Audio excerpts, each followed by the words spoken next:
हम लोग लाइफ में बहुत सारे मेडिकल फैक्ट सुनते हैं, हेल्थ रिलेटेड फैक्ट सुनते हैं, उन पे आंख बंद करके विश्वास कर लेते हैं। ये जानने की कोशिश नहीं करती कि वो कितना सच है, कितना झूठ है, क्या उस पर साइंटिफिक रीज़न लागू होता है कोई, क्या वो सही है। बट आज की इस वीडियो में हम लोग उन्हीं कुछ ऐसे फैक्ट्स के बारे में डिस्कशन करेंगे। So keep watching the video, will be back.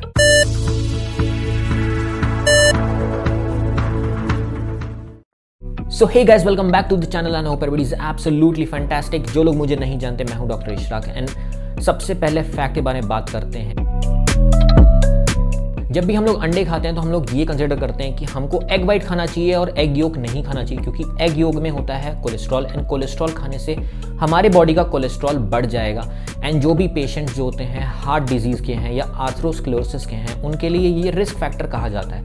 But actually में ऐसा नहीं होता है। अगर आप एग खाते हैं तो एग के अंदर जो योक है, योक में बैड कोलेस्ट्रॉल नहीं होता, उसके अंदर HDL होता है, यानी कि आपका गुड कोलेस्ट्रॉल होता है। एंड जब आप गुड कोलेस्ट्रॉल कंज्यूम करते हैं तो उससे आपकी बॉडी में बैड कोलेस्ट्रॉल कम होता है। एग योग हर कोई खा सकता है अनटिल अनलेस आपको एग योग से एलर्जी हो। एंड अगर आपको एलर्जी नहीं है तो आप दिन का एटलीस्ट 1 से 2 पूरे एग खा सकते हैं एग योग के साथ।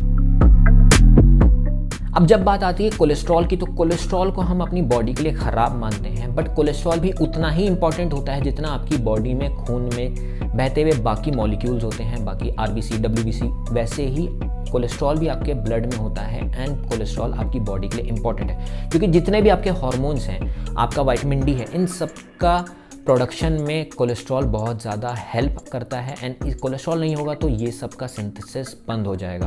कोलेस्ट्रॉल भी 2 तरीके के होते हैं, एक LDL होता है, एक HDL होता है। LDL यानी कि बैड कोलेस्ट्रॉल एंड HDL यानी कि गुड कोलेस्ट्रॉल। अगर आपकी बॉडी में LDL का जो अमाउंट है वो बढ़ जाता है HDL के कंपैरिजन में, तो आपकी बॉडी के लिए वो ख़राब है। इसलिए ज़रूरी है कि हम जब कंज्यूम करते हैं तो हम गुड कोलेस्ट्रॉल कंज्यूम करें एंड अपने LDL को यानी कि बैड कोलेस्ट्रॉल को चेक में रखें कि उसका रेंज ऊपर नहीं बढ़ना चाहिए।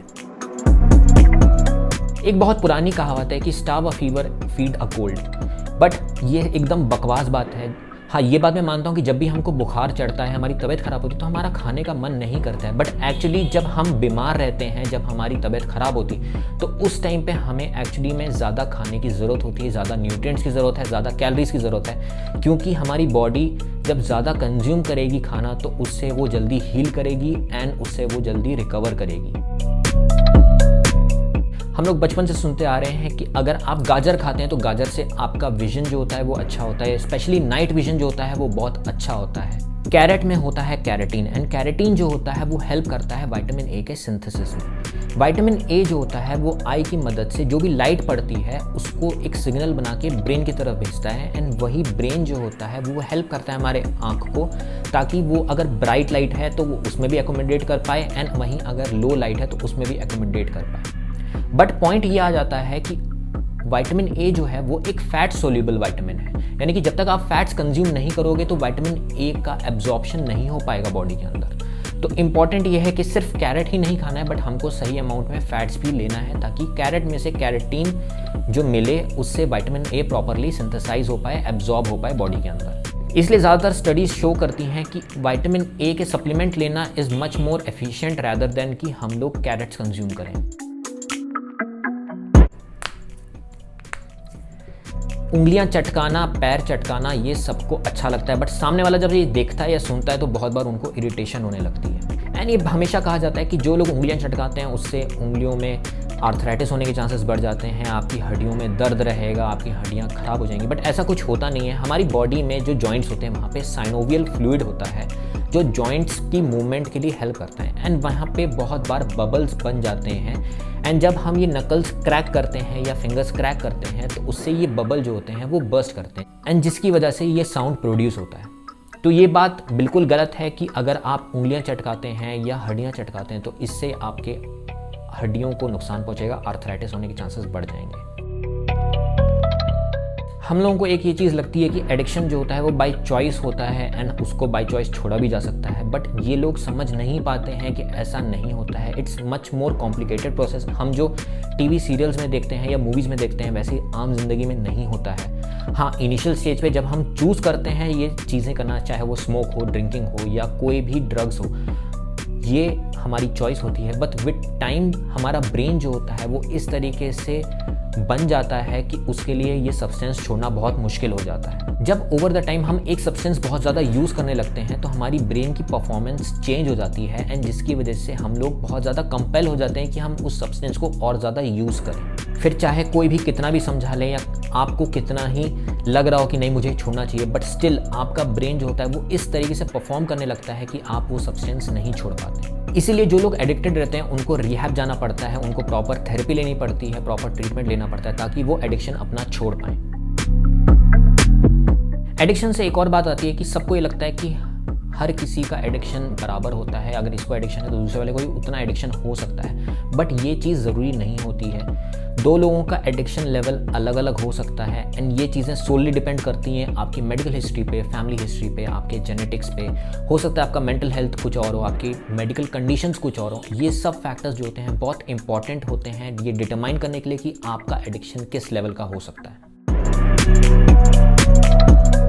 आजकल मार्केट में एनर्जी ड्रिंक्स भरमार हैं, एंड लोगों को लगता है कि एनर्जी ड्रिंक्स पी लेंगे तो उनकी एनर्जी लेवल बढ़ जाएगी, बट समझने की बात यह है कि एनर्जी ड्रिंक्स में भी कैफीन होता है, एंड कैफीन की वजह से ही आपको वो एनर्जी मिलती है, वो बूस्ट मिलती है, एंड इट्स बेटर कि आप वो कैफीन डायरेक्ट कॉफ़ी से कंज्यूम कर लें, आप डायरेक्ट कैफीन कंज्यूम करें रैदर कि आप ये एनर्जी ड्रिंक्स कंज्यूम करें, क्योंकि एनर्जी ड्रिंक्स में बहुत सारे अदर प्रिजर्वेटिव्स भी होते हैं, शुगरी कंटेंट्स होते हैं, जिसकी वजह से आपकी हेल्थ और आपकी डाइट पे बहुत ज़्यादा इफेक्ट आ सकता है। तो बेटर ये है कि आप कॉफ़ी से अपना कैफीन लें, आप उसी को अपना एनर्जी ड्रिंक बना के पिएँ। ये बहुत बार कहा जाता है कि सोने से पहले खाना नहीं खाना चाहिए ज़्यादा। अगर आप रात में सोने से पहले खाना खा लेंगे तो उससे आपका वेट बढ़ने का चांसेस बढ़ जाते हैं, क्योंकि आप खाते ही जाके सो जाएंगे एंड उससे आपकी कोई एक्टिविटी नहीं होगी। बट ऐसा सच नहीं है। अगर आप प्रॉपर अपना दिन में जितनी आपको कैलोरीज रिक्वायरमेंट हैं, आपके मैक्रो जितने रिक्वायरमेंट है, अगर आप उतना ही कंज्यूम कर रहे हैं तो इससे फ़र्क नहीं पड़ता कि आपने रात में कितना खाया या दिन में कितना खाया। आपको अपना टोटल कैलोरी इनटेक को बराबर रखना है एंड आप आराम से सो सकते हैं, उससे कोई फ़र्क नहीं पड़ेगा। प्रॉब्लम बस ये आती है कि बहुत बार लोग खा के डायरेक्टली सो जाते हैं, जिसकी वजह से उनको गैस की प्रॉब्लम हो सकती है एंड उसको एसिडिटी बढ़ सकती है। तो इस चीज़ का बस ध्यान रखना होता है। इसलिए कहते हैं कि सोने से पहले थोड़ा वॉक कर लेना चाहिए, खाने और सोने के बीच में थोड़ा टाइम रखना चाहिए। एंड सबसे इंटरेस्टिंग चीज़ जो आज तक मैंने सुनी है कि मरने के बाद भी बाल और नाखून जो होते हैं वो बढ़ते रहते हैं, बट एक्चुअली में ये कोई सच बात नहीं है। वो होता ये है कि जब इंसान मर जाता है तो उसकी स्किन जो होती है वो रिट्रैक्ट कर जाती है, वो श्रिंक करने लगती है, जिसकी वजह से जो नाखून के पास की स्किन होती है वो पीछे खिंचती है एंड उससे नाखून का साइज़ बड़ा लगने लगता है, एंड सिमिलरली आपके बालों का साइज़ भी बड़ा लगने लगता है। एंड प्लस मरने के बाद बॉडी बहुत ज़्यादा डिहाइड्रेट कर जाती है, एंड ये एक रीज़न होता है जिसकी वजह से आपके बाल और नाखून लंबे दिखाई देते हैं। सो आई होप आप लोगों को वीडियो अच्छी लगी। अगर वीडियो अच्छी लगी तो वीडियो को लाइक कर देना। चैनल पे जो लोग नए हैं सब्सक्राइब ज़रूर करना। मेरे चैनल पे बहुत सारी वीडियोस हैं, आप वो जाके देख सकते हैं। और अगर आपने ये वाली वीडियो नहीं देखी तो ये वीडियो जाके देखिए। So thank you for watching. Stay home, stay safe, stay fit. Bye.